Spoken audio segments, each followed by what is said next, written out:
Hey,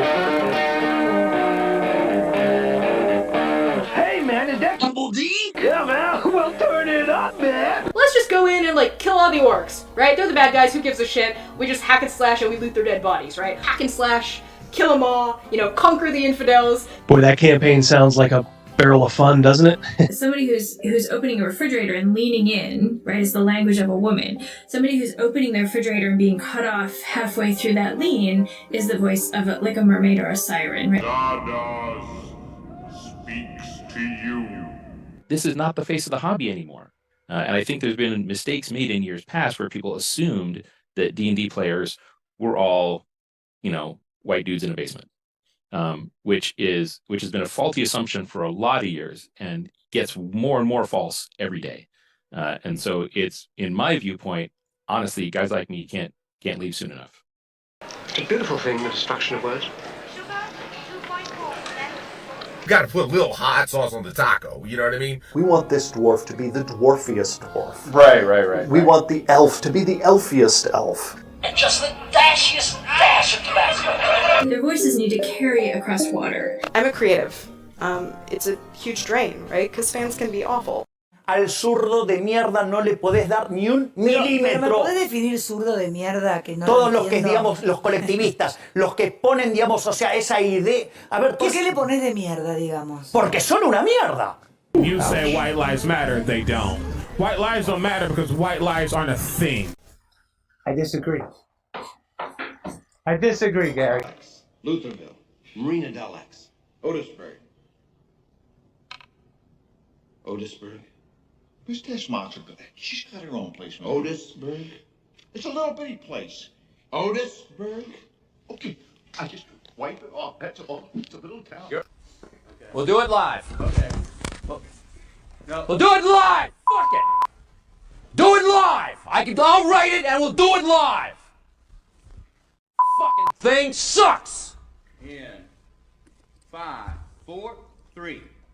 Great sandwich. Thank you. I enjoyed having you here. You're a very good co-host.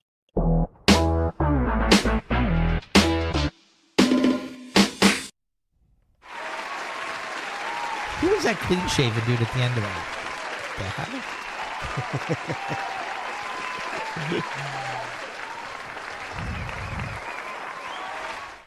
I remember that guy. His clean-shaven face. The news of the day was Taiwan, if anybody saw that. Someone from Taiwan here. Oh, boy. Nightbot. Hi, Nightbot. Hi, Nightbot. That is not the real Nightbot. Hey, Hungar's here. How you doing? We got Panther. Crazy Mouse was saying that he noticed everybody. Eric C's not here. Somebody go down the street and wake him up. Yeah, wake up Eric C. Maybe we'll give him 12 minutes. Maybe he'll be here at 7. Yeah, let's pull that comment here. Because oh my lord, I'm not even gonna butcher that name. Thank you so much. I think the last one might be Shu. Chen Sun Shu. Love it. Thank you so much from we Taiwan, have our baby. Yeah. We have our statistician putting a pin in the map on that Taiwan. If only you guys could hear what we talk about in the green room. In the green room before we're talking about all the mobsters in our town and how one of them needs to be whacked. Guy, we played basketball with the son of a legitimate hitman. Absolutely, like a legitimate mob hitman. That is correct. And he's just as despicable as you might think. He's just an awful guy. But he has no honor. He has no honor. Well, how's everybody doing out there? Thanks for joining us early tonight. Yeah, thank you guys so much. We already got 52 here. Holiday hours. Yep, holiday hours. I hope you guys are planning time with the family, over the next couple days. Thanksgiving. Hope you guys eat well tomorrow, and then get ready for the run-up. We're doing Christmas. My mom doesn't like turkey. KG doesn't like turkey, even though she really does. Sophia doesn't like turkey, so I said, why the hell am I making turkeys? So we did tacos the last couple years for Thanksgiving lunch, and then we go to my wife, Mrs. Mouse's parents, for dinner, for a traditional Thanksgiving dinner. But this year, everyone is craving chicken parmesan, which I make a pretty good chicken parm. And so tomorrow our lunch is chicken parm with some sausage sandwiches. I'm making sauce. That'll be lunch. We'll watch the Lions game and then head over for dinner.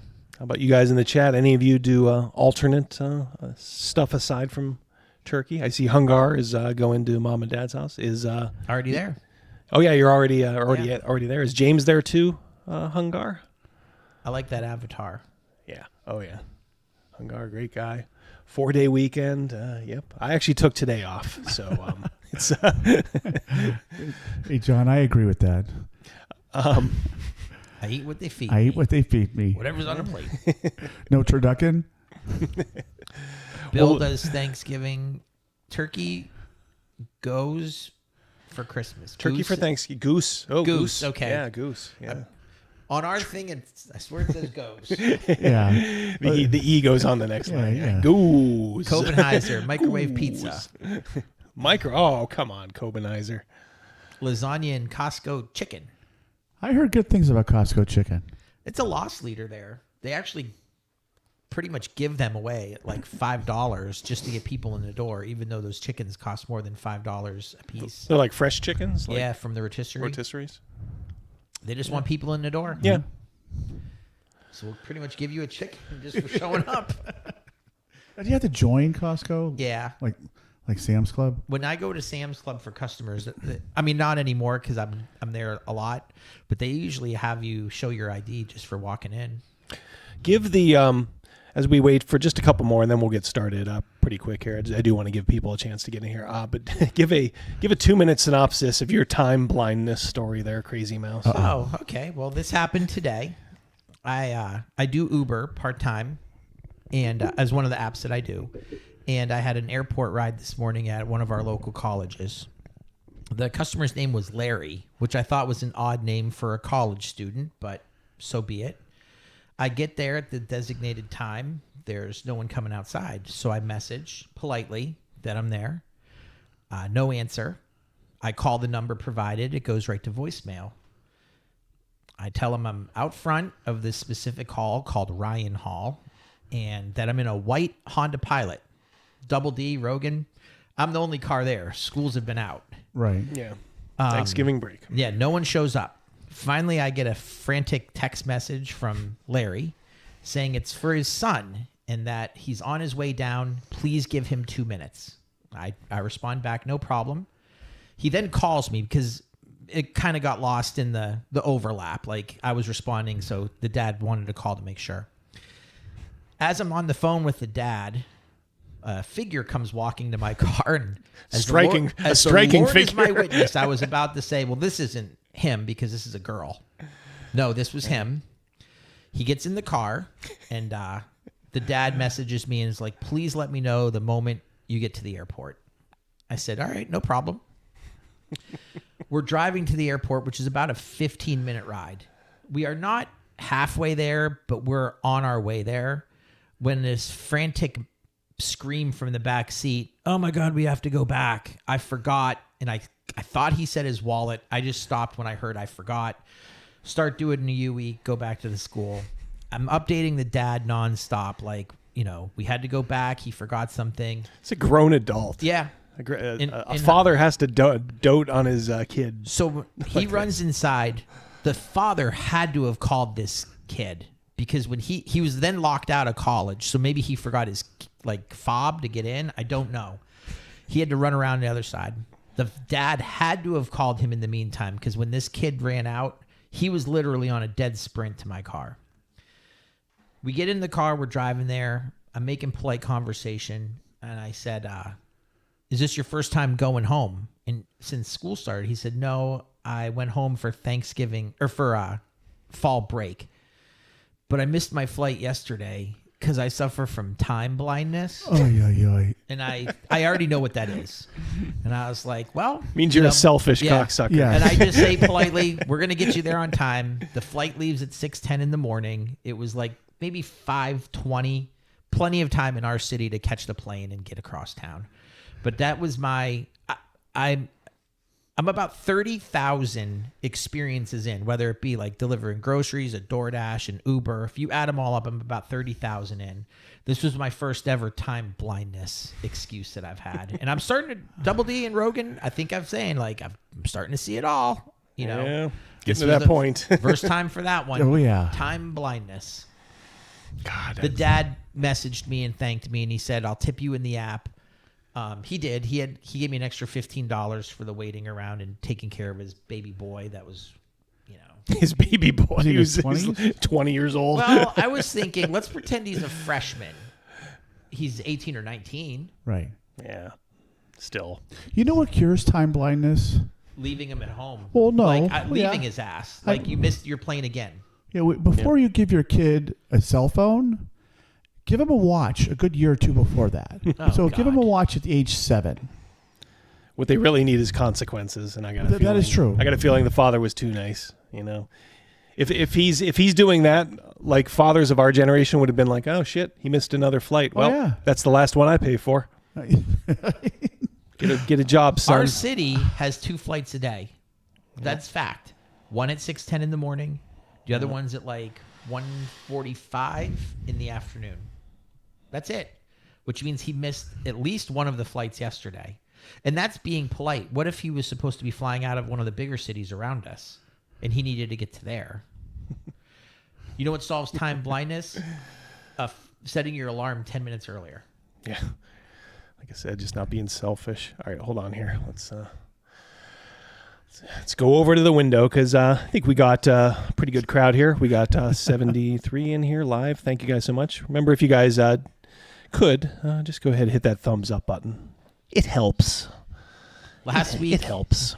When we were debating actual Jake, one of Jake's trolls got into our comment section.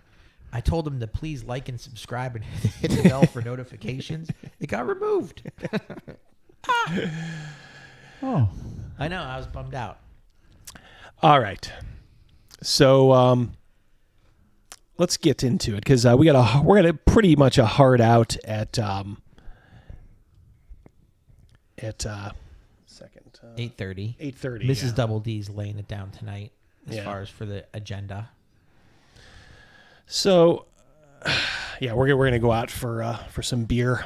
Devil, you are correct. That is exactly what it is. I had to look it up. I knew what time blindness was. I've heard it. I want to know where it came from.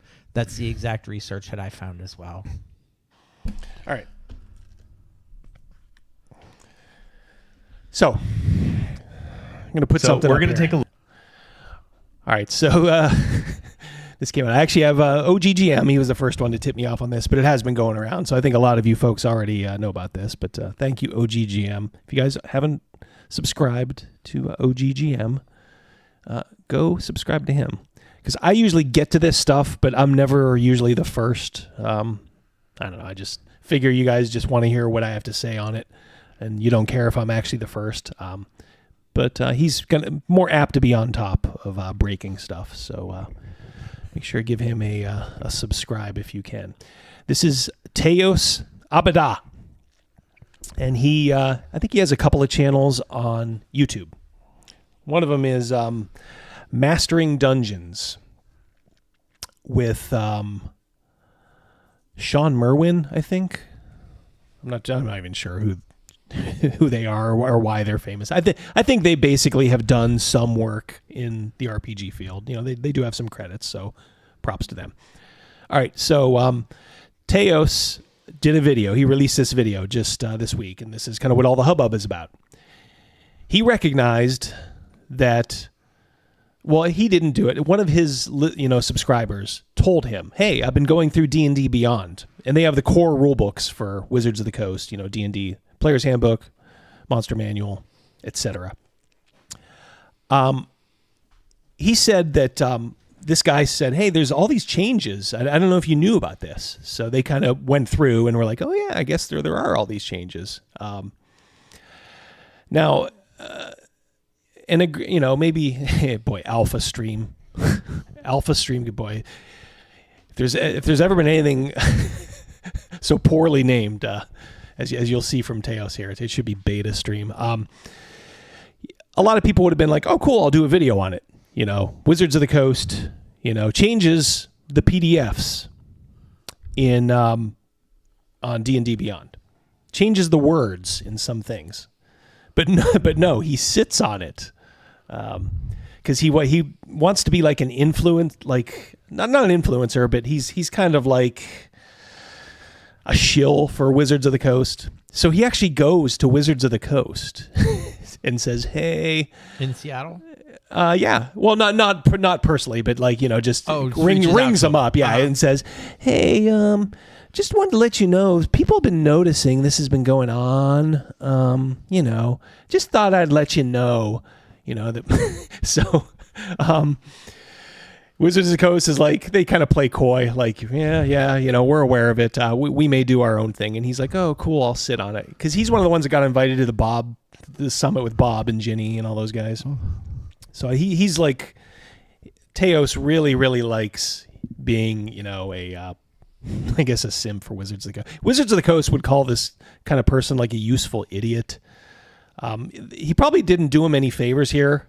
Because if you are kind of thinking along the lines I am, I think Wizards of the Coast, I think they wanted to kind of ram these changes through and not have anybody notice and just kind of be like, oh, well, you know, you've been playing with these for years. It's not a big deal. And then this guy kind of came to him and yeah. Oh boy, Ryan. Yep. Double D, in the background on his cabinet, is that a figure of his actual avatar? See it? I'm not sure. If I put the mouse there, see that? Yeah, I see that. I'm not sure. Might be. Yeah, the little monster thing. Yeah, I think that is. Yeah. Well, he finally got tired of Wizards of the Coast because Wizards of the Coast said, yeah, we'll make an announcement later. And of course, Wizards of the Coast is probably just praying like, just shut up, you dumb, you know, you useful idiot. So I think Wizards of the Coast was just thinking like, we're just going to forget this, you know. But to his credit, he came out and he has documented all of the changes that Wizards of the Coast made to the 5th edition Monster Manual, Player's Handbook. Excuse me. I got some notes here, so your boy has to switch glasses. In the meantime, listen. Now we got some feedback. You guys, we get it. We talk. We get it. We talk too much. Yeah, we're gonna let these go for a little bit longer than normal. So, but I like listening to my voice. Yeah, exactly. I mean, good Lord. But actually, listen. Okay, here we go. Look at the actual changes, and you'll find these are also going to be on alphastream.org in a blog post, which I'll be showing you here as a preview form before I publish it. Looking at these changes, you'll be able to take a look at the actual images that capture what's called a differential file, a diffie file, that takes the comparison between the two sites and tags the changes that are in place. All right, so I will say this. I did put the link to the original video here because I do. He did do all the work here. Give him some credit. So let's give him a little credit here.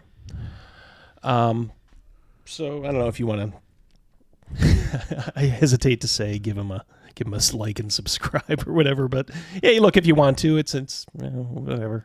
Don't unlike us. Yeah, don't unlike exactly. us. If you're only allowed 5, don't take ours away. Yeah. Okay. All right. So he's going to start going through all the changes that Wizards of the Coast made to 5th edition, the Player's Handbook, DM's Guide, Monster Manual. And we will be commenting, of course, on it. We'll be listening to your feedback here and what you guys think. So here we go. Here's Teos Abada and the document he put together. All right. So the first topic here that I've grouped is issues of savagery and civilization. And this can be something that ties into larger topics like decolonization of games, which seeks to address how in both fiction and nonfiction writing, we often portray the non-Western cultures, the non-urban areas as lesser, right? The cities are evolved and intelligent and progressive when they're just murdering people in different ways, right? And okay. So what do we say about that so far? It's cities just murder people in different ways. I think he's bought don't get me wrong, he's buying what Wizards of the Coast is selling. He's not about to say any of this is bad. So he thinks this is good. So the first thing we're doing away with is savage. Isn't like if Gavin was here, he would say like, this is what D&D is all about, is rolling dice and doing this stuff. It's like these other people want to build like, what was that game where you built like a city? Like Sim, like Sim Like City. The Sims? Yeah, Sim City, yeah. Yeah, like build Civilization, like, yeah. Shopkeeper. I'm a shopkeeper and I'm turning a profit. Minecraft. Minecraft. Oh, there you go. Thank you. Yeah, Ryan David, his delivery is downright forceful. Ryan Teos is not a he's not a high tea guy, but that's okay. I mean, look, there's a lot of guys out there who don't exude the masculinity that Double D does. That they're just fine with me. All right, so he's going to get into the detail here, so I'll let this run a little bit, then we will comment. And there are good and bad to everything, regardless of where you live, where you grew up.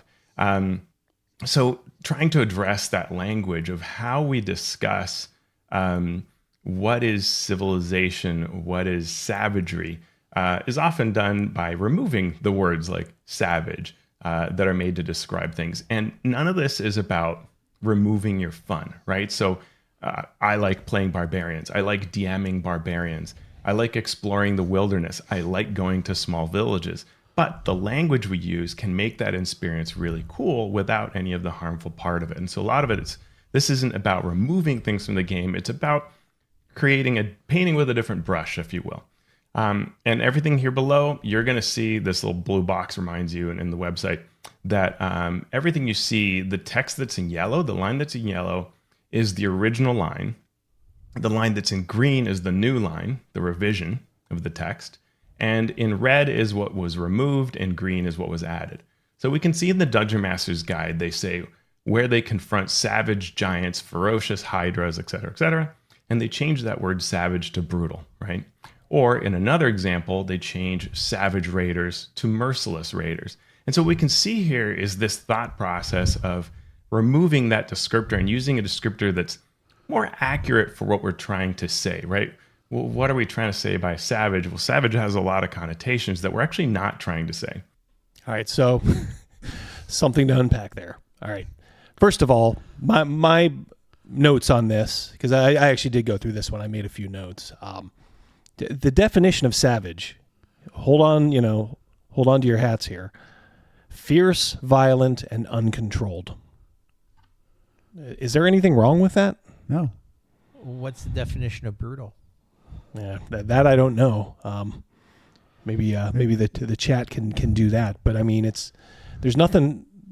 I mean, people have been writing books talking about savage things for a long time. It's in our history books. The Roman Empire. The savage barbarians. The Goths, brutal, the Vandals. Savagely violent. You're kidding. Yeah, brutal is a synonym for savage. Brutal is literally savagely violent. But savage has all these extra definitions or connotations or whatever. Well, it says milquetoast. That was the other thing too. Is he kind of he'll do this often. It has these connotations. Adjective. It's because these guys. It's because, and let's just cut to the chase here. Because they associate all these things with black people. Nobody else does except for them. It's the most insane thing you've ever heard. All right. That good pull there, Mouse. Brutal is savagely violent. So it's worse. Yeah, exactly. Yeah, you're savages plus you're violent. So let's go to what we're really trying to say, right? They are brutal, they're merciless, they're ruthless. And if you're a creator, whether you publish or for your own home creations, this is something you can kind of put in your to-do list, right? Like, hey, when I'm going to talk about how these things are, and I might have used the word savage, I can instead think of brutal, merciless, ruthless, right? Things like that. We also see here this case about a barbarian horde, and it gets changed to an invading horde. In some cases, horde actually gets removed. We'll see below. The monster manual has a bunch of other changes. All right. This So now horde is not even allowed. You're not even allowed to say that something is a horde, because I guess it has connotations with barbarians, savages. Well, are we allowed to call a group of crows a murder anymore, or is that not allowed? Yeah. Well, I think you guys will find, and you guys in the chat. By the way, over 100 of you here. According to me and Panther, way over. Yeah, way over. Yeah. Thank you guys so much. What they are trying to do is think about how they are trying to limit what the villains are and can be as we're going through this. Think of what kind of a villain you can have.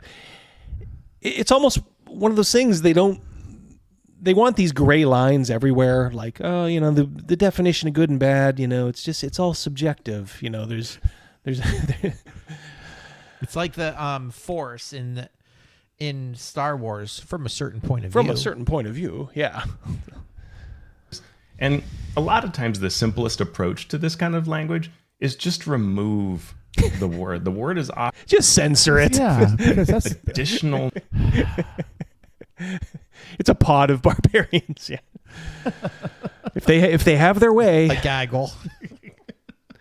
Yeah, OGGM, no such thing as villains. They're just misunderstood. Yeah, that's honestly what they want. And this is where, they'll be like, oh, well, you're just a conspiracy theorist, but why are they doing this? You have to legitimately ask yourself, why is this happening? Why are they doing this?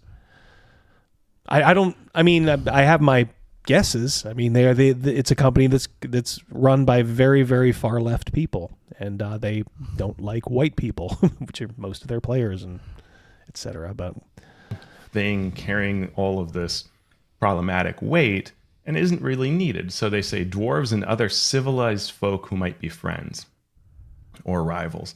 And here they've changed it to say dwarves and other folk who might be friends or rivals. You didn't actually need that word there, so you can often just prune it, and the meaning of it still works. I think back in history, and it's, I don't know if it was Trotsky or whoever who did this sort of thing, for the commies, or we know Goebbels did it for the bad guys in Germany, but it's just how much fun would these people be to hang out with? I know. Can you imagine, like, before we game on Friday, we're upstairs in the living room, and we're usually waiting for the last person to show up, and we're all upstairs shooting a shit.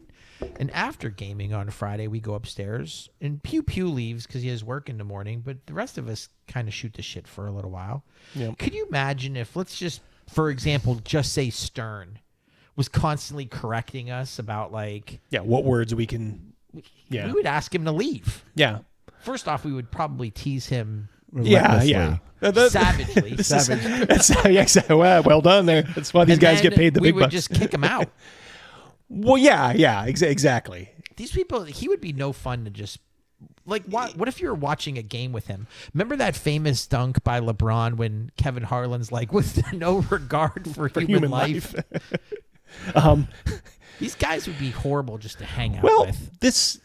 He's just one of many now. He's just one in, a very, as I call it, the obscure front in the culture war. This is like in World War I, the Italian Austro-Hungarian front, that's role playing, but it's still a front. It's legit.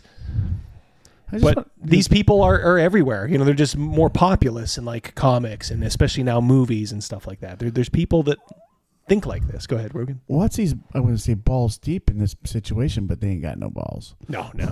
By the way, did you guys see your little text balloons when you were asking for it? Look at your little avatars when you talk.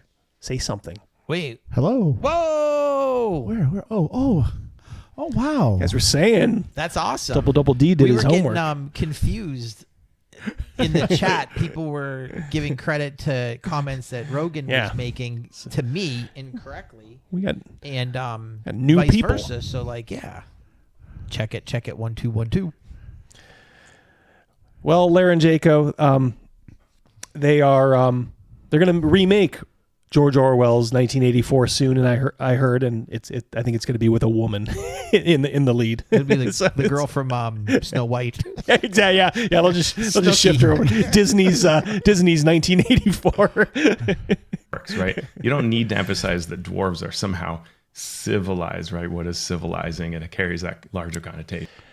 You say that for dwarves because they're supposed to be this ancient race that builds these just monstrously beautiful things out of stone. Nobody throws a dwarf. Yeah, nobody throws a dwarf. It has purpose. Yes. It has, weight to it. They're just, to say, oh, well, they're just good. It's stonework. It doesn't imply the same thing that, this ancient civilization does. These civilized dwarves.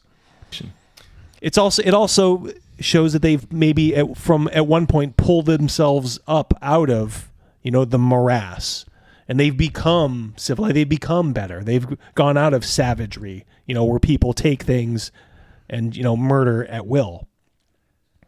Same thing here. They're talking about the races of goblinoids, saying almost as numerous. They just simply remove, but far more savage and brutal and almost uniformly evil. So, no more uniformly evil races. Just get used to it from Wizards of the Coast. Now, obviously, it doesn't affect us, but I always hate when people say like, "Why do you care? Why do you care? You don't play, Wizards of the Coast D&D anymore." Well, yeah, but this has an effect. It has a snowball effect. It has a ripple effect. A couple of years back, we were talking about safety tools and like, oh, what harm could they do? You don't have to use them if you don't want to. Well, safety tools that has rolled downhill, and this is part of the, snowball effect. Just take that out, and if you need to address it, do so in specific ways for the individuals, the groups that you're talking about, rather than just painting with a broad picture like that. Here again, a removal. In this case, a swap, civilized for settled, and then violent instead of savage, and then just removing a piece about Quagos, where they're not always the brutal Underdark denizens they are today. You can just remove that. It doesn't really add a lot. But you can see the kind of... Okay. So you mentioned Quagos, and I'll get to that in a second. The Jim, $5 super chat. Are you all excited for language to be reduced to grunts, whoops, and pantomime once every single word has been deemed offensive? The future is the movie Caveman. Yeah. F cultural commies. Yeah. Well, maybe we're turning a corner. I hope you guys saw the little homage I put into the intro about our friend Javier Milei, the new president of Argentina. Think of this, Argentina, almost like the stereotypical leftist South American regime. Peronists have been in charge for, I think, 80 years. I mean, not only did they elect someone from the right, they elect somebody from the right who went on and said, all libtards are shitheads. Like he was proud to say that, and it's so refreshing to hear. So maybe we are turning the corner on these guys. Thank you so much, by the way, Jim. Yeah, F these cultural commies. Absolutely. Reading that the sensitivity and inclusivity team is doing and how they address these issues and what they pull out of here. The player's handbook as well talks about adventurers heading back to civilization to rest. Just call it their home base, right? A fierce warrior who can enter battle rage. You don't have to say of primitive background when you're discussing about something like a barbarian, right? Why not? Isn't one aspect of a barbarian is the primal? Yes, yeah. And this kind of is primal and primitive. Aren't they part of the same root? Yeah, it's to show their tie with nature. Yeah. Nature is unforgiving. Nature is brutal and savage. Yes. Nature doesn't care about your feelings. So when you talk about a race like barbarians, it cuts them off at the knees to take away that connection to nature, which is it's crucial. Look, at their core, these folks hate civilization. They're ashamed of everything that, civilization has accomplished. What's the chat saying here? Let's take a little break. They're making fun here. of the home base stuff. Like that's what you would call you can't tag me. I'm on home base. Yeah, exactly. Yeah, exactly. Yeah, when you're a little kid, I'm on home base. I'm touching home base. Imagine if you sat down for a game. Your DM's like, okay, you're at home base. You know what home base equals to them? Safe space. Oh yeah. Yep. What did Ollie Oxen free mean? It's part of a game, wasn't it? I know. Ollie Ollie Oxen free. Yeah, Mr. Solomon. Yeah, exactly. They're called barbarians. Right. So if all this other stuff is a no-go, then why haven't you changed the name of barbarians? I mean, it's probably coming. Well, if you kind of take the linear logic, isn't a dungeon a bad thing? It's a bad place. Historically, it's where people were brutalized unjustly. That's where we go to find treasure. They deserved it. But, horrible things happen to real people, right? We can't use the word dungeon. We'll call it. That's true. Actually, yeah, all kinds of horrors occurred in dungeons. Yeah, we'll just call it neighbor's basement. I'm waiting for neighbor's basement. Yeah, neighbor's basement and dragons. We can't say dragons anymore. Monitor lizard with wings. I don't know. Puff the magic dragon. Yep. Oh, look who's here. Look who showed up. How you doing, Greg? Yeah, we're gonna try to have Greg on mid-December. I talked to him today. Excellent. Hard at work, putting the last touches on Dragon Slayer. Yep. Now just kind of waiting on Advanced neighbors and basements. Advanced neighbors and basements.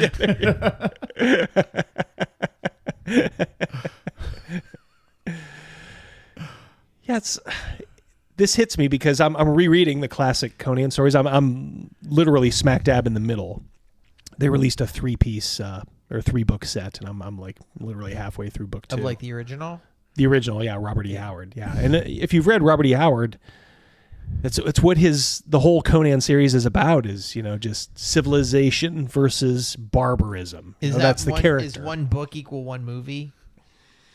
No. They're all short stories. One book here has multiple short stories. There was like one novella called Hour of the Dragon, which is really good. In fact, I just got done reading that. Man, there's some brilliant Conan stories. Yeah. People think they need to reinvent the wheel when they're doing this stuff. It's like the wheel of woe. The wheel of woe. Wheel of pain. All you have to do is like just film these stories as they were written, pretty much. I mean, you could do a Conan series. I think they did. They probably goofed it up. It wouldn't be Conan, though, if they made a new movie. It'd be Conella. Conella. Grace Jones' character would be the king, and he'd be like the simp. Yeah. Yep. A barbarian is not barbarian anymore. Whatever he is, he's non-binary. Yeah. This one is really interesting, and some I'm of not these late for the raid. I have time blindness. Yeah. It's easier when you're on the website. You'll be able to click on the image and make it larger. Discussing the barbarians, saying, take pride in how their civilized ways set them apart from animals, as if denying one's own nature was a mark of superiority, right? They're talking about what people who aren't barbarians feel like. To a barbarian, though, and so they just changed this to take pride in their settled ways, as if denying one's connection to nature were a mark of superiority, right? Same concept. The game's the same, but you're using better language for it. Better language. Oh. Better by who? Right. Mm-hmm. Who are you, Teos Abada, to say something is better? Sounds like a wizard from Neighbors and Basements. Like that guy prefers margarine over butter. Ugh. Better language. When we left the cult, true story, and I married Mrs. Mouse, I said, first thing is we're never getting margarine again. We're only getting butter, because we weren't allowed to have butter in the cult. Well, it's better for you, too. Man. We had 2 decades of people trying to brainwash us into thinking, margarine is really better. good on your potato chips. Yeah. This denial of the primitive, as if it can just be kind of just washed away, explained away, ignored. Like I said, nature doesn't care about your feelings, and barbarians, that's why they're there. Yes.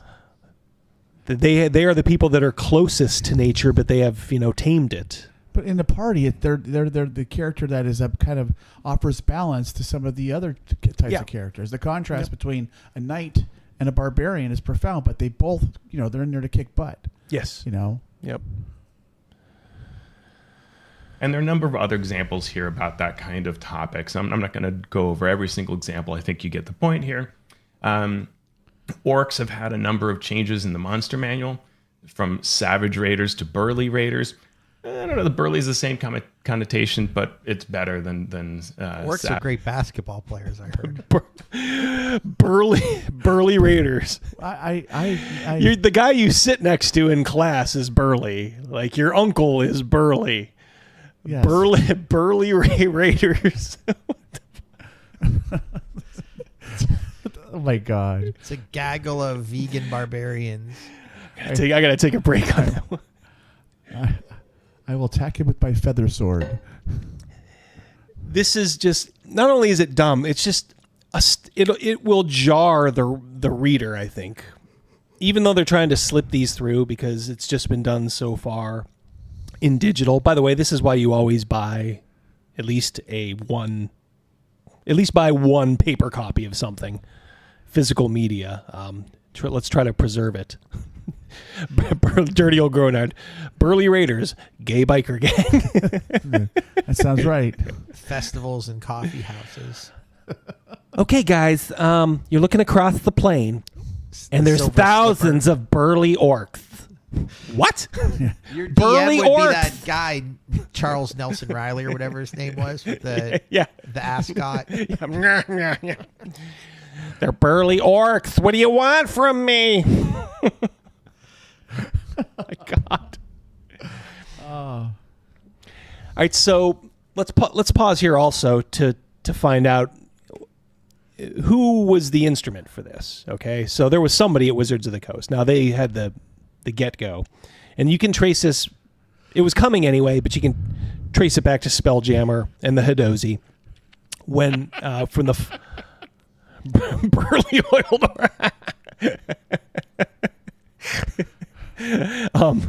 Double D knew something was up when he heard me laugh. Yeah, when I heard him snicker.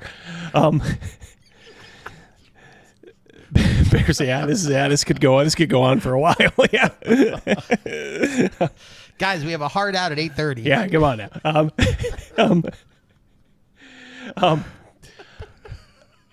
Say versus soy. Yeah. The people you can honestly thank are the ones that came in after the whole Hadozi thing, which is the sensitivity readers. That's who did this. They're the ones that picked through all this language. So if you're just a critic of something and you don't produce anything, I think there's a lot of people will think, well, you can't do, so you just kind of critique. And I think there's a little bit of that with these folks. I don't think these are the best and brightest people. Hence, you get things like burly orcs.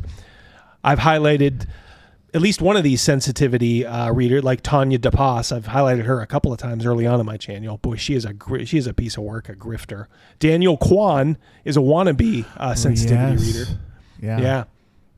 I don't know if they put him in there, but these are the kind of people, these no talent bums, these hacks that want to come in here and just get their little grubbies in there and make things safe and better.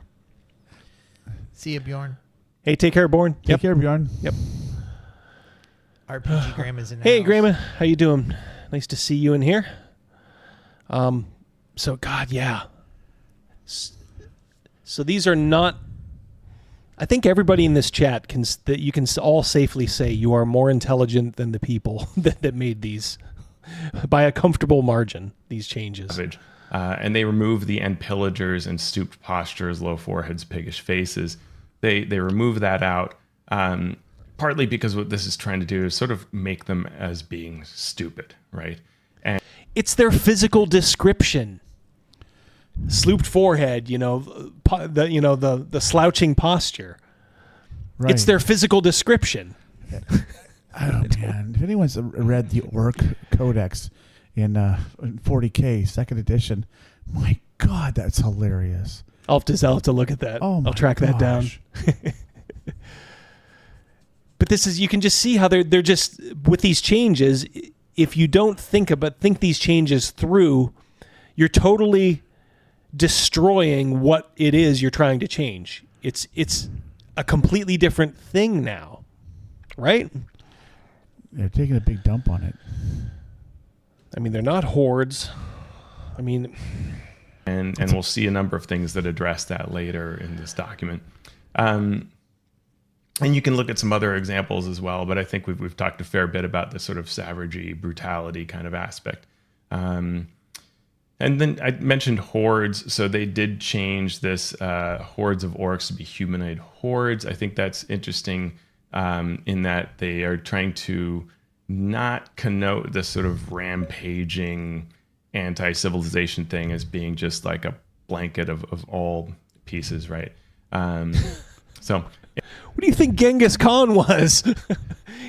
Yeah. Literally rampaged across the world. That is a horde. Yeah. Is that where it comes from? I mean, the Mongol hordes? I mean, how do you denote that? I mean, it's just so crazy. Well, see, the hordes never happened. Well, I guess in their minds, but the goal here... And please don't forget this, people. It is to change the way you think. It's not just to make changes to a book. It is to make you think twice. Like, oh, I'll read this somewhere. And then you're about ready to say at some point in the future, so these hordes are, coming at you. And then you catch yourself like, ooh, am I doing something wrong? Double down. Double down. 2 hordes. Send 2 hordes after them. Interesting. And I think actually this failed to catch this thing maybe, but it changed from ogres. Looks like it changed the ogres away to just monsters. Why? Another topic. So let's go to our second topic, which is madness, insanity, and crazy. Oh my goodness. All of these terms have a larger connotation these days around mental health issues. And so we want to step away from these sort of terms to describe situations where foes are evil. And so we're just painting madness as evil or corruption or something like that. We want to step away from using crazy to describe something that's incomprehensible as a situation, or madness as a loss of control of one's mind because of magic or something like that. Wow. That's what it is. You're being... Then what would I be? Instead of Crazy Mouse, what would I be? Oh, yeah. I don't know. We'll have to send Teos a message. Yeah, we're looking to rename Crazy Mouse. It won't stick though. Yes. Your Honor, I am innocent because I am crazy. These are just loony, crazy, if I may say, lengths that they're going to. To not think that you can, be evil and also, crazy and mad. You can be both. They're starting to come in psychodractically illogical mouse, mentally different mouse, confused mouse, yeah, neurodivergent mouse, neurodivergent mouse. I like that one. So we can see an example in the DMG. Again, sometimes the easiest thing is to just remove it. So you're talking about mad necromancers, just becomes necromancers. And we were already afterwards discussing what they were, corrupt purveyors of human flesh. We don't need to throw in that extra piece that has this mental health connotation. It's an attack on adjectives. And then we sometimes change things by swapping the words. So we can see here, pandemonium is a plane of madness. We just say of overwhelming chaos. Except it's not. It's, oh my God. It's where crazy people are supposedly go, if I remember right from, let's see, I think last time I visited that was in my Planescape. But I mean, the winds can drive you mad there. That's why they send crazy people there. Arkham. Yeah, it's like Arkham. Oh my God, it's to reduce the stigma. Right.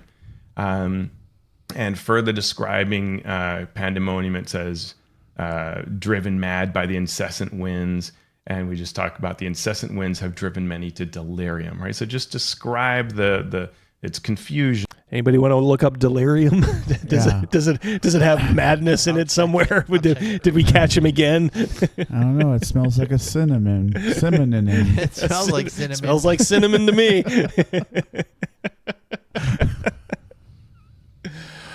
Oh my God. Man, it really is. They're really forcing a culture change. Well, in their point of view, they're doing their part. What word were we looking for? What delirium? I know. What was the? I mean, is there any like madness? Any like madness? A Crazy disturbed state of mind or consciousness. Yep. Associated with fever, intoxication. Yep. Close to. Incessant winds is insensitive to people with gastrointestinal issues. Or it's a lack of being able to perceive your environment correctly, right? Describe whatever it is that it is instead of using the term. Insane wizard becomes villainous wizard. But what if he's insane? Right. What if he really is insane, Teos? What do? I guess in your case, you just pretend it isn't there. These are also people that haven't lived next to crazy people. These guys will vouch for it. I live across the street from a legitimately crazy woman. See how forgiving you'll be when she starts raking leaves at 6 a.m. on the day you're trying to sleep in, and she's raking the street because she's so fucking obsessive compulsive. She gives some nasty hairy eyeball look at people. It's because she's crazy, a little evil too. Yeah. Although she likes Trump, so that pulled her over to me. So I was very shocked and surprised. I'm like, okay. Delirium, fever, hallucinations, hysteria, ecstasy, enthusiasm, fervor, frenzy, furor, fury, mania, blah blah blah, rage, etc. etc. Mania is madness. Yes, it is. Crazy becomes foolhardy. Go insane with fear. You're overcome by fear, right? So those kinds of examples. The DNG has a number of references as well that we can look at. What's a DMV have to do with this? DMG, not DMV. That person is simply just removed.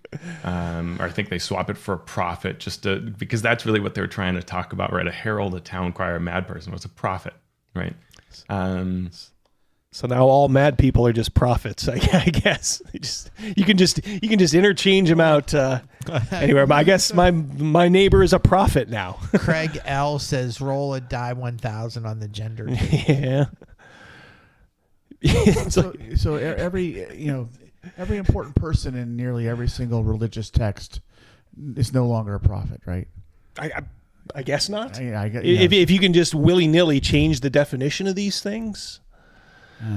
So it's an attack against religion too. It's all right. So follow me. All right. See if I can. All right. So they're saying, by saying someone isn't insane, they're actually saying that things. How do I want to put this? That things can't be inherently evil, right?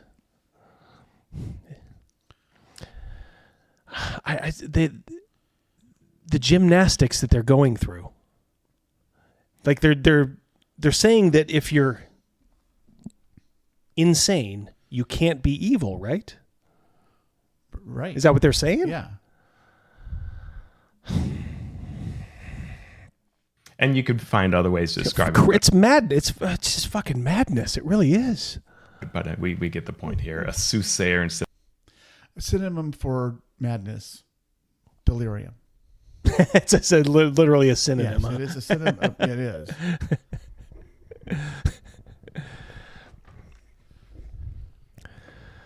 Oh my God! A mad woman standing on a street corner. Why does it have to be a woman? And here's a good one. In a typical campaign, characters aren't driven mad by the horrors they face and the carnage they inflict is changed to, in many campaigns, little focus is placed on the mental and emotional impact of the dangers characters face.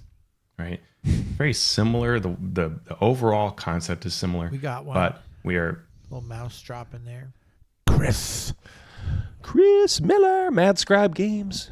By the way, guys, I always put a link to Mad Scribe Games in my description. So please check out Chris Miller and his great game Encore, as well as stuff from Pundit and more. This is how insane, evil, savage people become accepted. Yeah, they changed the definition. They just set the bar, move the goalposts, as they say. the Overton window, as it's called. Yeah, thank you so much, Chris. You don't have to do that. Thank you. I just read, those of you on Twitter probably saw, I got the 3rd issue of Mad Scribe magazine. It's a very cool publication. At least check it out to see if it's for you. It gave me those warm fuzzy feelings of old Dragon magazine Of slaughter. Changing this and cleaning it up so it doesn't have those problems to it that are going to impact many people, especially people who are dealing with somebody in their family or their own selves with mental health issues, right? Maybe we shouldn't play a game about killing people then. I mean, and maybe this is what I'm thinking, like if you can't, if like madness has nothing to do with you being evil, they're admitting that things, I guess, can then be inherently evil, right? Right. If madness can't be, one of the contributing factors to it. But they also say that orcs can't be inherently evil. It's just they go in circles, trying to like bring logic to this. They want to wrap everything in bubble wrap and cotton. You can't do it. Yep. There are a number of others here on this topic of cosmic horror Hey, James. instead of risk of insanity. Insane becomes bizarre. Writings of raving lunatics, incomprehensible scrawlings. Tormented instead of raving. Tormented instead of super chat. The real Vector. Yes. Thank you so much. $10 super chat. These dull neo-Puritan, that is exactly what they are, will destroy themselves in an orgy of self-flagellation. Meanwhile, we'll be running fun, colorful games of savagery, madness, and violence. Can you imagine? Thank you so much, Real Vector, and of course, 100% spot on. Yeah, could you imagine like being in that crowd and sort of having the awareness to know that, God, this is just not fun anymore, and you're looking over, maybe figuratively or literally, at other people who are just having fun, and they're having no problem saying like, "Oh, these fucking hordes of evil orcs," with drooling mouths and blood-soaked weapons, and they got a DM who's afraid to say the word horde and mad. I couldn't imagine it. We couldn't leave that game fast enough. Yeah. There is this sort of branching, I think, in just the way, gamers are. And maybe most people, when they see this, they just throw it out the window anyway. The normies who aren't on, online all the time, and they're just like, oh, that's kind of stupid. Maybe they just do it. I would like to hope there are those people, but do this long enough, and it has, like I said earlier, it has a cumulative effect. It really does. You're sort of changing society. Right. The 1980, that's kind of what 1984 was all about. You start getting into people's minds and the way they think. It's dangerous. It really is. Which means you really do have to almost go out of your way to say, fuck you. So fuck you, Wizards of the Coast. Even fuck you, Teos. I don't know. I'm sure you're a nice enough guy, but he's the smiling bureaucrat. That type of person has signed the death warrants of millions of people over, across time. Who was Saddam Hussein's Ministry of Information? It was all on the news during that. Remember him? Everything is good. Everything is good. I tell you, we are winning. Yeah, the Americans are nowhere near. That guy, yeah, he had his 15 minutes of fame. Baghdad Bob. Yeah, it's Baghdad Bob. Yeah. Thank you, Matt. Deranged is removed. The mind drifts to a place beyond normal madness. Just the mind imagines this reality. That's just so... Yeah, so you can take a look at these others. Here's one good one in the Player's Handbook. A lunatic driven mad is a cultist tormented by. Great. Okay. So now lunatics are cultists. And they drive someplace, right? They're driven someplace. Daisy. How can you just swap these two? You can't. They don't mean the same thing, you dummy. How could you call yourself at all intellectually curious or educated and realize like, oh, this won't work? It's because you have a fucking moron like Tanya DePass saying like, yeah, just switch out to lunatic for cultist. It's the same thing. We can't offend anyone who we think has been marginalized. No, we think that. So we can't offend them at all. And we're just going to correct everybody. Well, it's the old thing, who watches the watchers? Who watches their sensitivity readers? By their own, by their own choices, they are now beholden to them. So these sensitivity readers are running the show, because if they offer a change and Wizards of the Coast says, nah, that's really kind of retarded, we're not going to do that, they're going to go online, they're going to throw Wizards of the Coast under the bus, and then, about 2,000 leftist weirdos, it's about enough these days to still force companies to just do really dumb things. And I'm under the assumption that even Wizards of the Coast would want to draw the line somewhere. Maybe they don't. This is just it's just so bizarre. With everything that Hasbro is going through with this, TSR and all this crap. The stock price, right? I mean, cratering. Do you think they would hire a babysitter? Well, that's what Kyle Brink is supposed to be. He's the EP. He's the executive producer of D&D. There you go. That's the answer. He's as soft as pancakes. Yeah. So I mean, the whole Hidozi thing was way more important than people, give. It's give amazing, it credit isn't for. it? Yeah. It has hastened. It was probably going to happen at some point because just the way the culture was going. But these guys have bought into it so much, and I think in the broader culture, people are starting to say, fuck, enough of this stuff. Like I said Argentina, last year it was Italy, or maybe earlier this year it was Italy. The Marvels has just tanked at the box office. Did you hear female Silver Surfer? Oh, I saw that last night. Let's. I'm just go ahead, see how it does. Okay, if you, I guess if you get hit with a fish hit by in the face with a fish every morning, you're gonna get used to it after a while, and then one day you're gonna wake up and then you don't get hit with it. And you're gonna be like, hey, where's my slap in the face? You'd think that after She-Hulk, was pretty awful.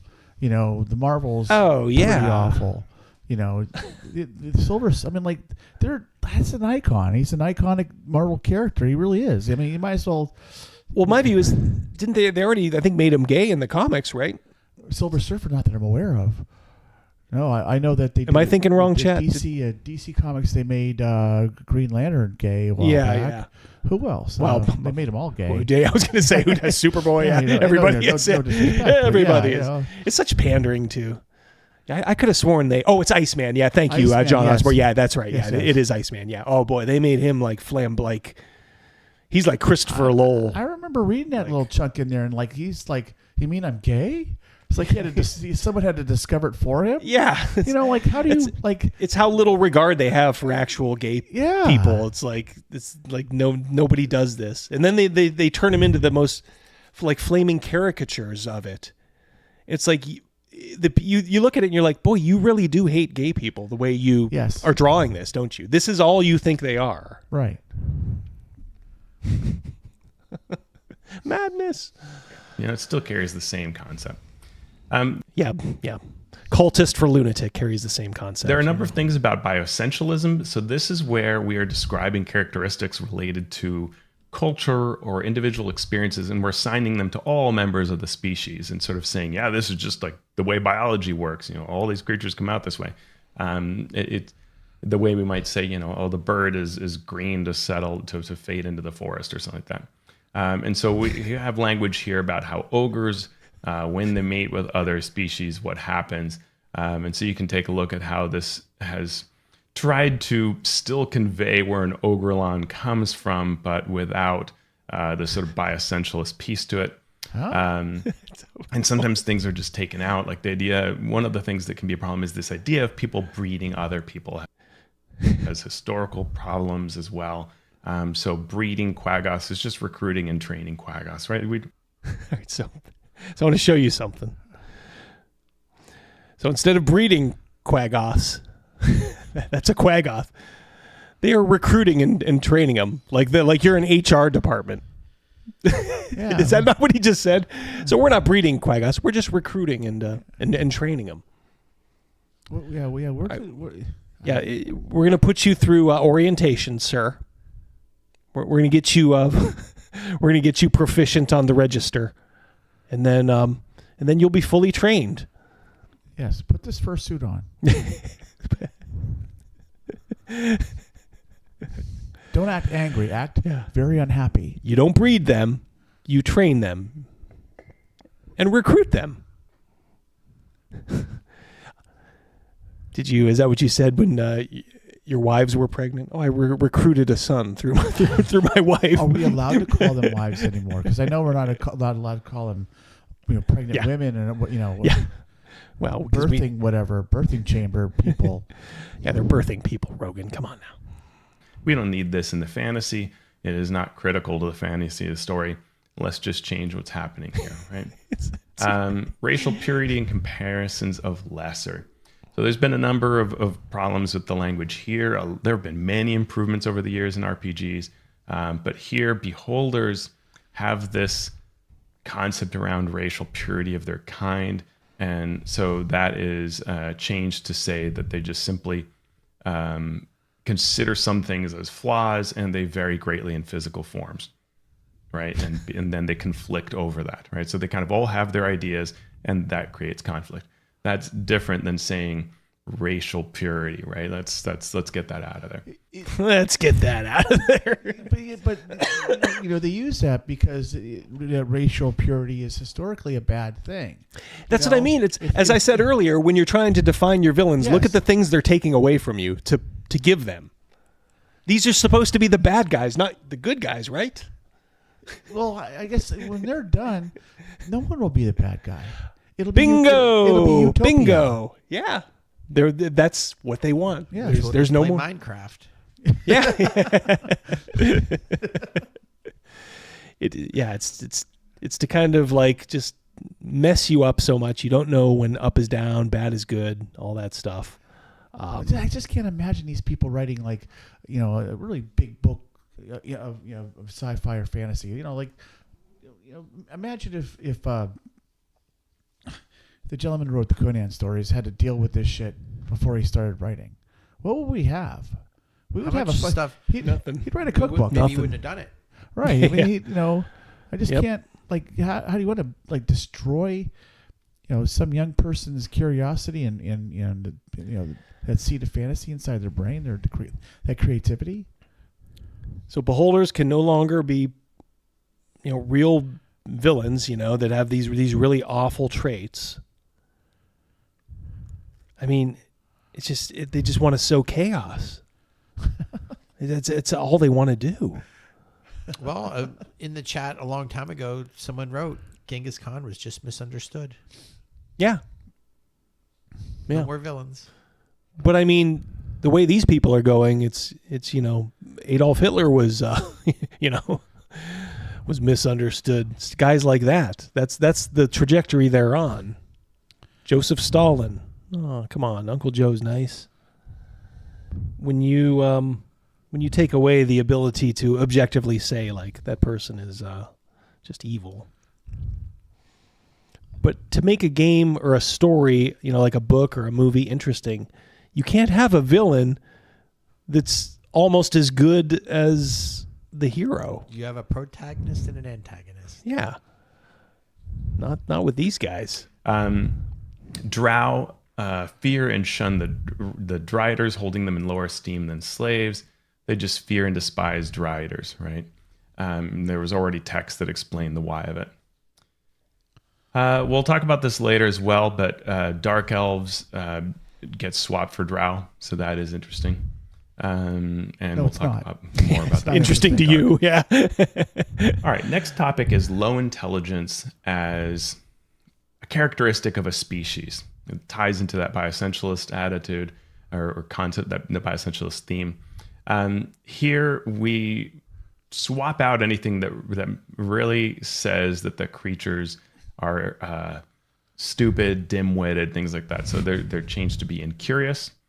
Here, dim-witted is taken out. Incurious.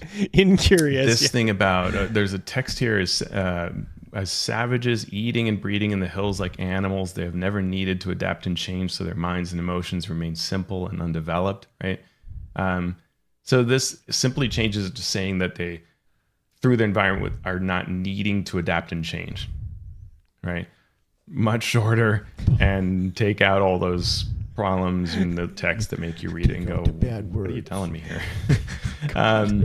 Quoto were simple creatures never meant to endure the oppressive mental whatever. They're just unable to endure the oppressive mental force that the Illithids put upon them, right?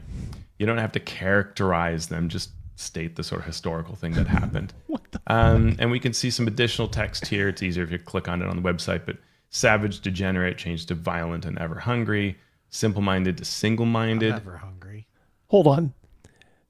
He just said simple-minded to single-minded. Single-minded. That is an entirely different concept. Absolutely. Absolutely. Which one of those retarded sensitivity readers did that one?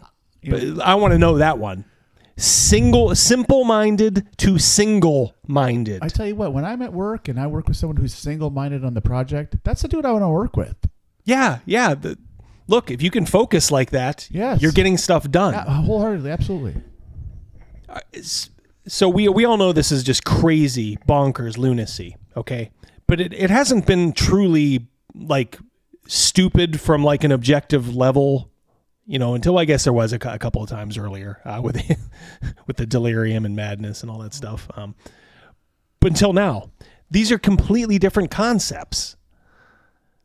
And Teos, why didn't you catch that? Why didn't you say, well, why couldn't you at least? Because he wasn't single-minded. That's right. Yeah, he wasn't single-minded. It's perfect. Yeah, exactly. Why couldn't you say, well, hey, I think they got this one wrong? Because these are things that mean entirely different things. He needed that woman at the beginning in the intros, the language of a woman who likes to study words and their meanings. Yes. He needed her to help him out with this book. Oh, yes.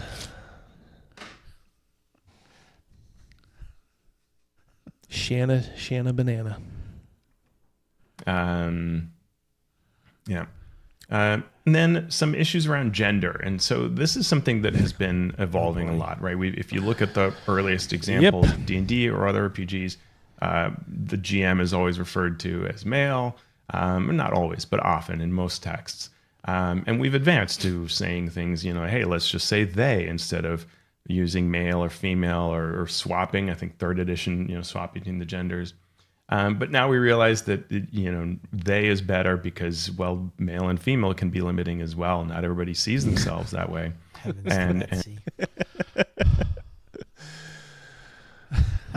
Ollie oxen. Ollie oxen free. Just think what our grandfathers would have,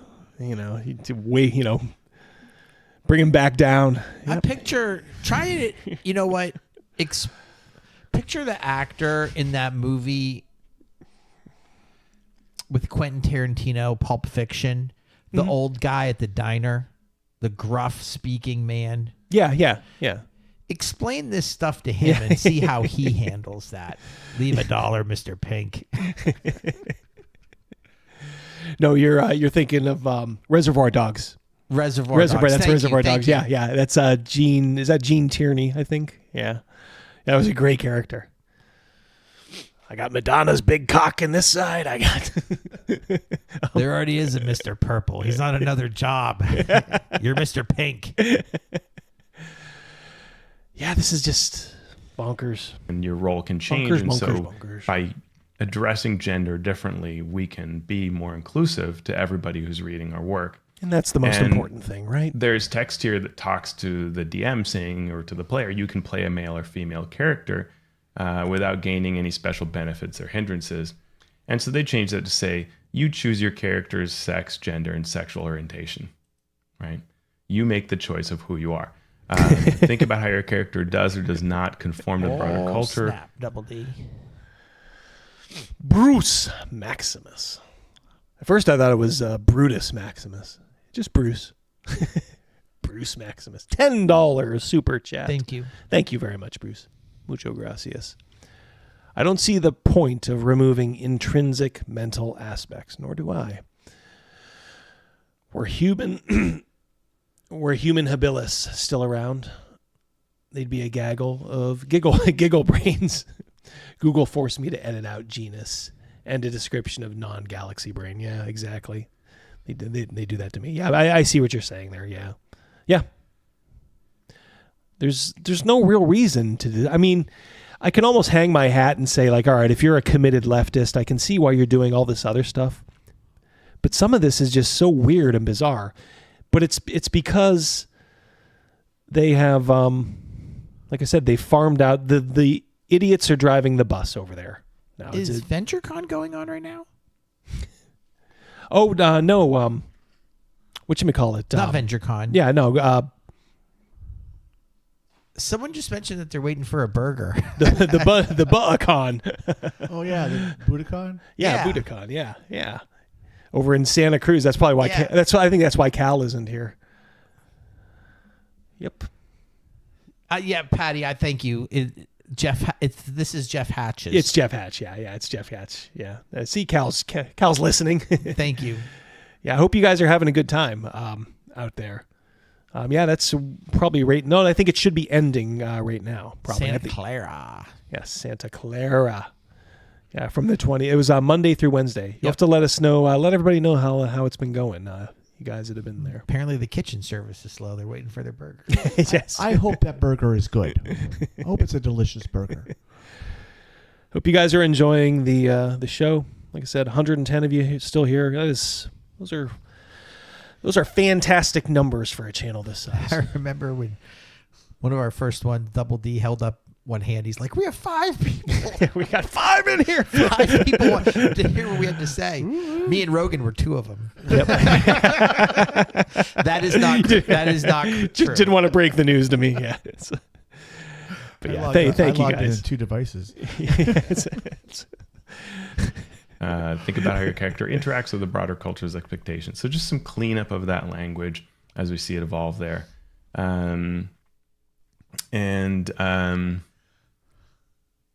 There's a case here, example of a male drow cleric and defining traditional gender divisions of drow society. We see here Coralon, I think it's followers of Coralon, see themselves as embodying their deity's transcendence of sex and gender, and some elves' connection to the deity allows them to change their sex. So just slight cleanup, right? This is the kind of thing that you want to look at and parse and take an example at. And there are a number of things here that really are it's just something you want to parse and take an example of. What is that gobbledygook, Teos? No, this is stuff you want to look at and go, oh, this is shit. Patty's Parlor, Double D, hit a milestone on his Rumble channel. He said he got up to 36. Holy shit, 36 on Rumble. That is Congratulations, huge. Patty. Yeah. That's awesome. Absolutely. I don't know what Rumble is, but that's awesome. It is. I'm gonna have to check It's trying to be a YouTube alternate. I was had my videos syncing there, but for some reason they haven't been. I'll have to look into it. I do want it as a fallback. I am convinced that YouTube will eventually catch up to me. Yeah, that is great job. Yeah, if you guys look up Patty on Rumble, because I know he does stream pretty regularly. And Patty's a good dude. I'm in a project right now, a super secret project with Patty and some other guys you would love. So James, yeah, good dude. Some scratch. DM James. That guy's face fills me with rage. So what did Cersei choose if she isn't allowed to choose violence? Yeah, I don't know. That's a good point. I sympathize with you, James. You know what it is, James? It's the inherent disgust that the strong have towards the weak. What can I say? You are a dude. I'm sorry I haven't been over to any of your streams lately. I did catch 1 or 2 of your videos though, James. It goes without saying, I love DM James. Some things have happened like on Twitter and all that. It has really forced me to kind of look back and be like, all right, you know what? I'm going to take stock of just the people who have always had my back, who's gone out of their way to be nice to me. And God, I love James. I love his brother Hungar. The sweetest guys. Good dudes. Yep. Oops, I think we missed one there, didn't we? Not. Holy I was trying to go back. Yep. Patrick, thank you, by the way, James. Patrick Demo, $5 super chat. It's Drek like this that makes my English degree hurt. Got a little snot rocket there for me. And that means it was funny. That was, yeah. And make me want to intentionally place provocative language in my own role-playing games. Yes, I wholeheartedly endorse that. That is a sit-in. That is the role-playing game version of a sit-in.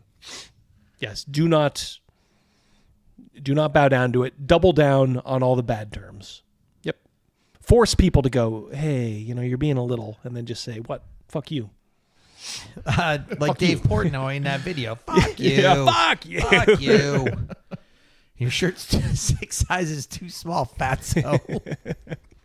They want to guilt good people into changing into being monsters. That's ultimately what they want. These issues can be very hard to parse. No, they're not.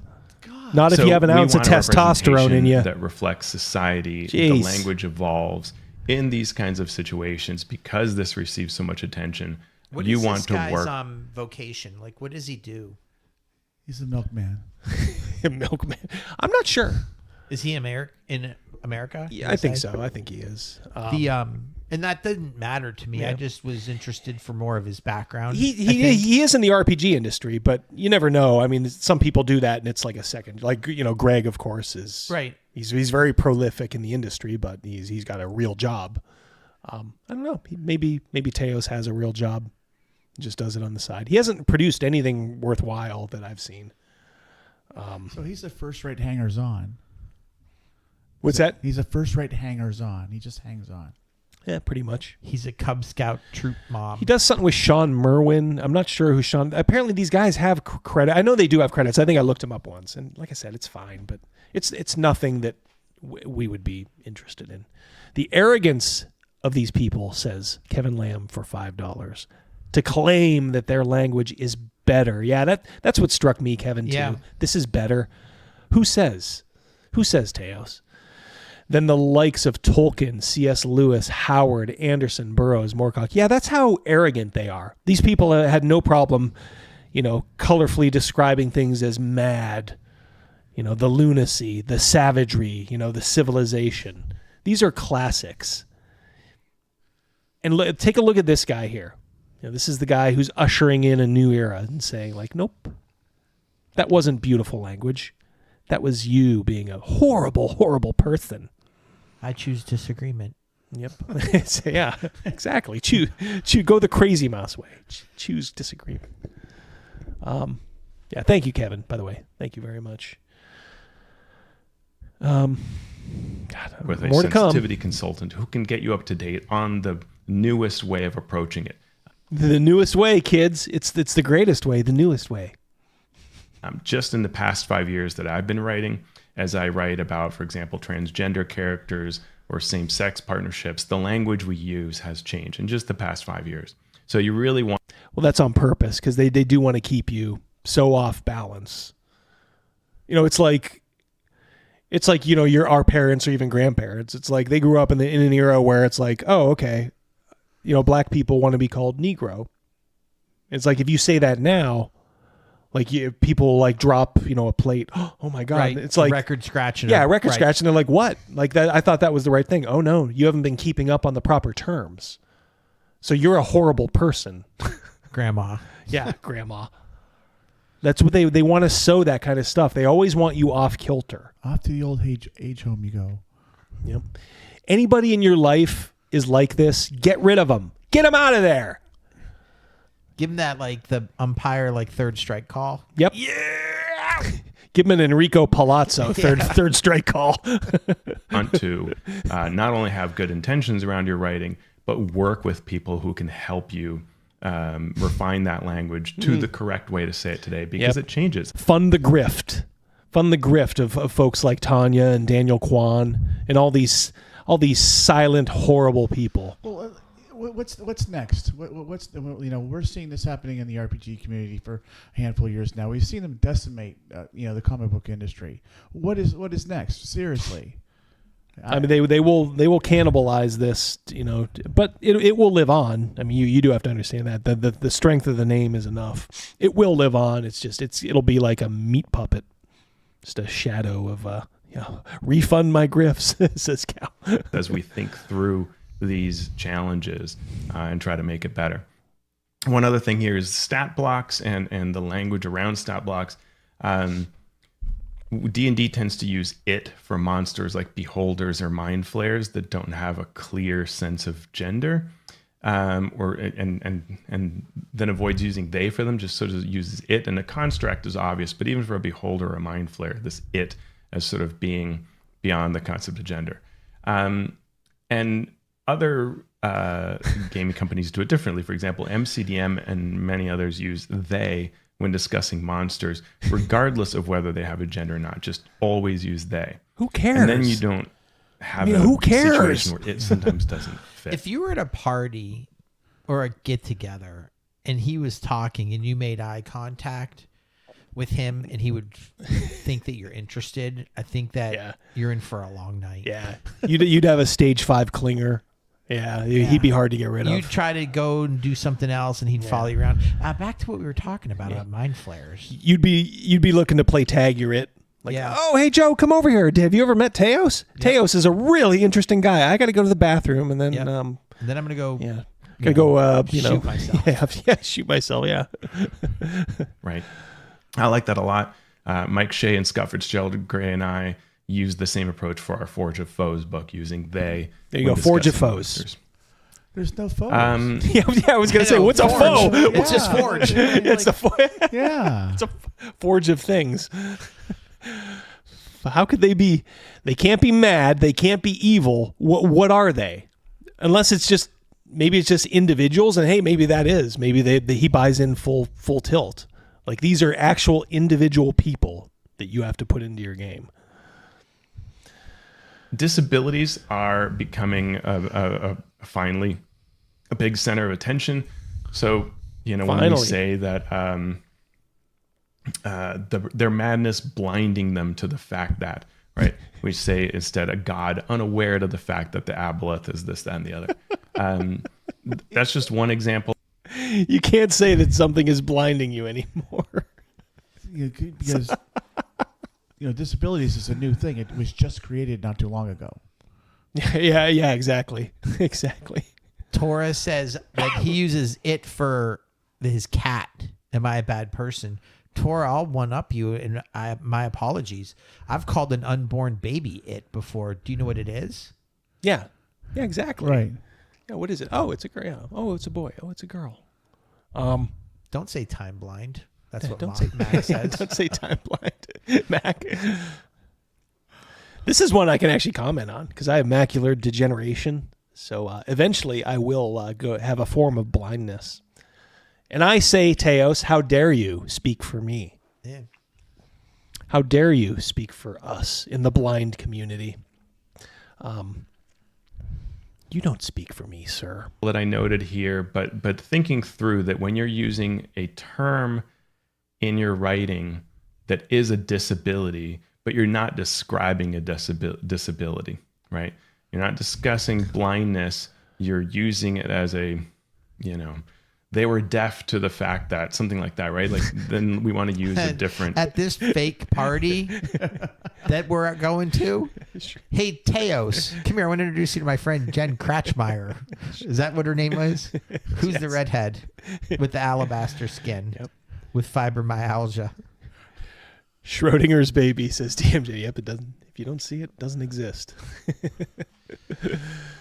Word to connote that hey, they failed to understand that this, that, or the other, right? Fat. There are a few references that I noted here that have been removed where the word does not add meaning. So hill giants, right? This is the thing in 5th edition that the hill giants kind of eat and want to be as big as possible, the tallest and fattest giant. They just say the biggest giant that can still move about. Well,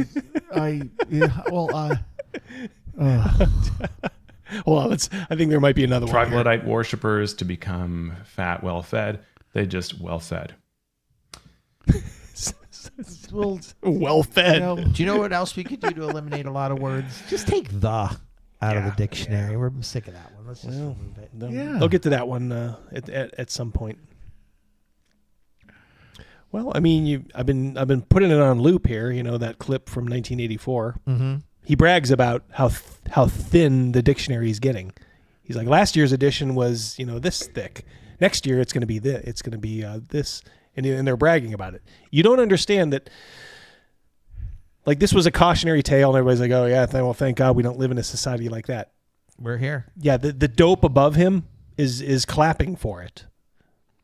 The people that did this, they're actually trying. They have a malevolent purpose in bringing it forward. The disappearance of words is a tragedy. I mean, you know, that's how we communicate. Yeah, it's I would say it's evil, wouldn't you? It is. I mean, there's a nefarious purpose here. Yes. Hill giants are husky. Yeah, they're big boned. You know, like every quote unquote bad guy in history, they've never viewed themselves as the bad guy. Right. I mean, it's you know, the Germans thought they were fighting, you know, for, you know, civilization in, you know, World War II. You know, I mean, they were like, how could people be against this? You know, the Russians, the Mongols, Osama bin Laden. 9/11. Yep. The barbarians, you know, they didn't see themselves. They saw themselves as the good guys, you know, and I guess it depends on what side you're on, but I don't know. I think of it, the movie Falling Down, where the character at the end there, he goes through all that crap and it's sowing chaos for a particular reason, a personal reason. And when he realizes he's the bad guy, you know, hits him like a ton of bricks. That's a good movie. Yeah, it's easy for us to see because we're not brainwashed idiots. But you have to understand that these people think that they're the good guys, and that's what makes them dangerous because they think they're on the side of right, so they will stop at nothing. Well, self-righteous is deadly. You know, you got a group of people that are self-righteous; they're destroyers. Yeah, we saw that in the RP, you know, with the satanic panic, things like that. The DMG has an honor system, and it directly speaks to Asian culture, right? This ability fits well in a setting inspired by Asian cultures, such as Karator and the Forgotten Realms. That has changed to just simply say the honor ability is useful in any campaign that revolves around orders of knights or other warriors who adhere to a formal code. We don't have to bring the world into it, and probably shouldn't for anything that we're trying to say is real world cultural, because real world cultures are really complicated. And if you try to just say that a game mechanic somehow captures that, you're probably going to fail and probably going to offend people from many cultures, not just that one culture. Good. Offend as many people as you want. I mean, unless it's like a parody. I mean, if it's a loving tribute, you know, like Oriental Adventures or something like that. The thing is, a lot of these Asian, like he brought up like Asians, like Asian cultures, they don't give a fuck about this stuff. Like Japanese, they're, you know, oh, you want to do stuff about samurai? Yeah, great. Right. Go for it. China, you know, you want to, you know, kind of talk about, you know, their history, you know, all these ancient dynasties and stuff. They wouldn't give a shit if you did like an RPG source book based on their history. They'd probably wonder why you have a problem with it. Like, yeah, why are you offended for me? It's like that guy that goes to Chinatown dressed in that China outfit. Do you find this offensive? No, it looks great. He goes to a college campus. That is the most offensive thing I've ever seen. Well, it goes to the whole Washington Redskins too. You talk to an average Native American, they're like, they were not offended. Yeah, they're not offended by it. Most of the men are like, man, it sucks that they're getting rid of it. They're like, we like that. I'm so glad that other teams. I know the Indians caved, but like Shame the on them. Chiefs, the Blackhawks, the Braves. Yeah. They all said, fuck you. Yeah. Don't ever. That's why I can't. I can't root for any of these teams that are cowards, you know, and it breaks our heart because we're close to Cleveland. Mm-hmm. You know, a lot of my family is lifelong, you know, Indian fans, but they ain't the Indians anymore. My mom still says Indians. Oh yeah, all the old timers do. Well, I went to a game after they switched, and it was like 80% Indian gear. Chief Wahoo. Chief Wahoo, yeah. Phylactery. I think Pathfinder removed phylactery entirely. But here we see that Wizards has changed the description of what it is. Oh, wait, that's from traditionally an amulet in the shape of a small box to any item possessing interior space. I'm gonna let it run because I do want to get to the end of it. Clean up there to there is, I think, slavery is coming. From being we got to get to slavery. Analog. We'll see. You know, again, this is one of these issues to watch. Maybe Wizards decides in 24. Yep. Thank you. It's our friend Bruce again. I'm sorry. Where was this concern when Wizards goes appropriated knights, European aristocracy, rune magic? Yeah, well, apparently some cultures are more ripe for the taking. Bruce. Yep. True story, Bruce. You're right. Thank you so much. $5 super chat. Thank you all so much for coming in, supporting the channel just by being here, watching, and I hope you're enjoying the show. 2024 to remove it, or at some point beyond that. Slavery is an incredibly complex issue, so let's talk about this just briefly. Especially when you think about who actually did it in history, in addition to the South. I actually am surprised that Wizards even retains uses of it. But speaking to folks that, to be fair, so am I. A little more active and that are in the field of sensitivity and inclusivity, it's my understanding from what they say that there is a specific way that you can address slavery. For example, the difference between saying that you're a slave or that you were enslaved is very different. So I personally in my products would remove any mention of slavery. I don't think it's essential to any RPG experience. And speaking to other folks that I try. What about Slave Pits of the Undercity? Classic module. Well, I mean, how many stories start, like even, you know, the movie Conan the Barbarian, he is a slave. Yeah. He works his way out of slavery. Right. Slavery is a bad thing. It is a device or a tool or an engine, part of a plot. Mm-hmm. Yep. But these baby brains, they think slavery began and ended with the southern U.S. You know who that's how moronic they are. You know who the first people who enslaved another person was? A human being. It's right. Regardless of color. Yeah. Regardless. They find it just takes away from any fun they're going to have in a game when we even just bring up the topic. But Wizards for now has made a number of changes to how it's explained. Sometimes slavery is just removed, right? They become servants, or it's just taken out. Quarters for enslaved creatures instead of slave pens. So this is, again, an example where it's still there as a concept. And I personally don't particularly care for that. But, again, we defer in opinions. Not for much longer. Of how we address it. Didn't they already change that? When he was in that series, I don't think they even mentioned it, did they? Chad, you'll have to. I didn't watch the Boba Fett series. It was Something got changed. Yeah. Yeah, I don't think they may have. They either ignored it or they changed it. By the way, this comes up a lot where folks will say, especially when we're talking about the Darkson world, isn't it okay when the heroes are ending slavery? And yes, of course, it's good to do good heroic things, but oh yeah, fire spray. Yeah, fire spray. Yeah.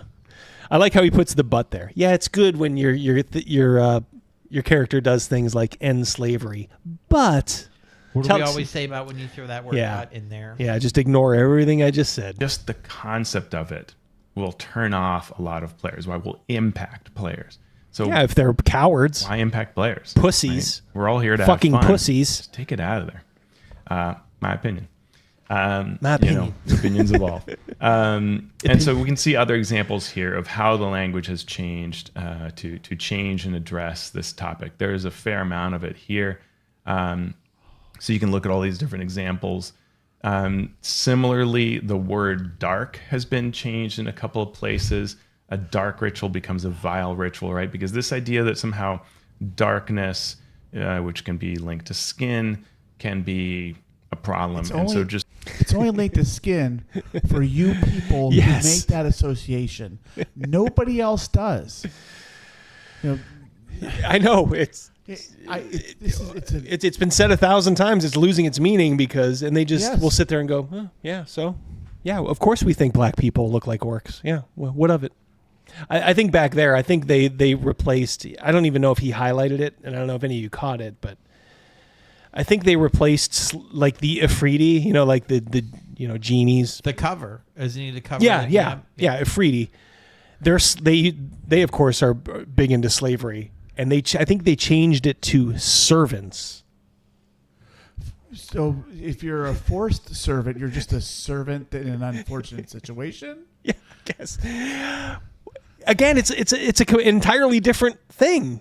Yeah. It's like this simple-minded versus single-minded. You can't just replace an Afridi's slave with an Afridi's servant. They connotate two vastly different things. So this takes every avenue that an adventurer would have. For example, the drow or have slaves. They're not slaves; they're servants. Well, we can't free the servants because they need. Yeah, they're getting paid. It's like Downton Abbey in there, right? Yeah. Well, what do we do now? Well, there's we get the dragon has gold. We can't take his gold. That wouldn't be right. Yeah, it wouldn't be right. Wouldn't be right. Well, let's just hang out in our basement. We can and easily watch make a television. swap, or even sometimes just remove it, and Unpaid the language workers. is better, right? And that's what we're here to do, is create the best language we can. So, got a minute and a I have half a few left. final thoughts there on the blog, but really here. I hope the overall intent is clear. It's clear. That All were right. made, I think, are really good. I look forward to. I hope that Wizards will follow this up with sharing their document and their guidance on how they approach this. I really, if anybody from Wizards is listening, They're not going to love to see. They're not going to do that. All right, we're done. They're not going to do that. They know what a. On today's episode of Otto and Roland, we just go and get something to eat. Yeah, exactly. Yeah. We are.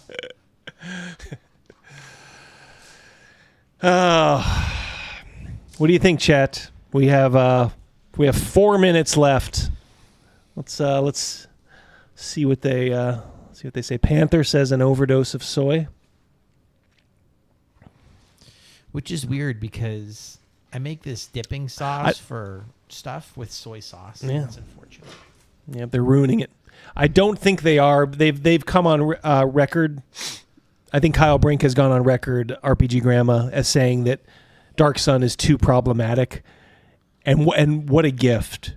You should be so thankful they're not going to sully it like they did Planescape. Yeah. Grandma, is that your actual picture?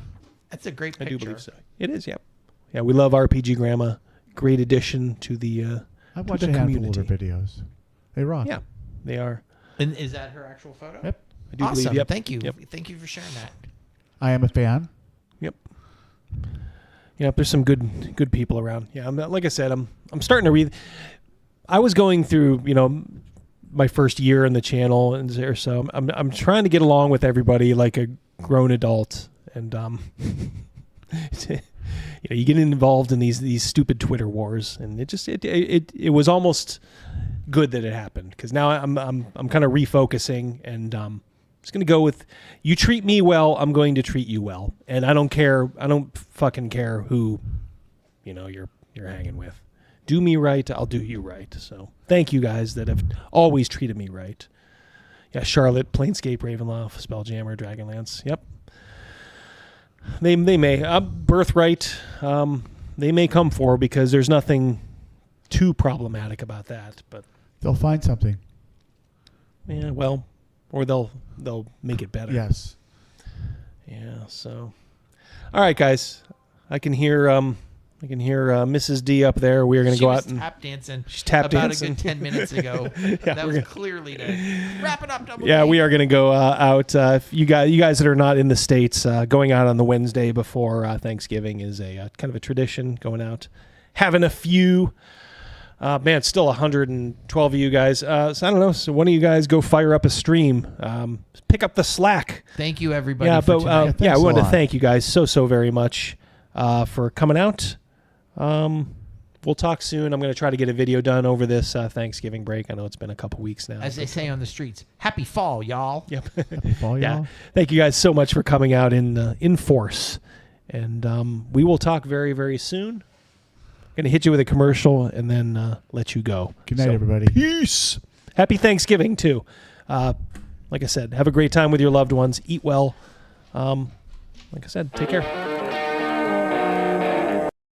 Hello there. I want to take a few moments to thank our sponsors who are providing you guys a very special discount just for being a fan of this channel. All the sites and discount codes, just for you, can be found in the description of this video.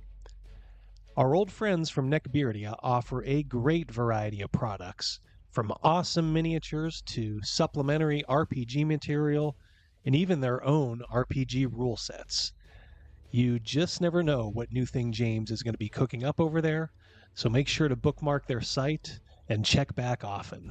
Crud Forge makes 2 great games that aren't afraid to poke a little fun at the people who, quite frankly, need a little fun poked at them. First is the quick and hilarious Virtue Signal, the game where you play a social justice warrior trying to attract followers to your cause before the other players can tear you down.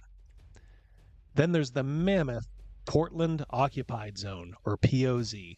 In this strategy game, you play as a complete disaster of a human being, trying to reshape Portland into a slacker Marxist utopia.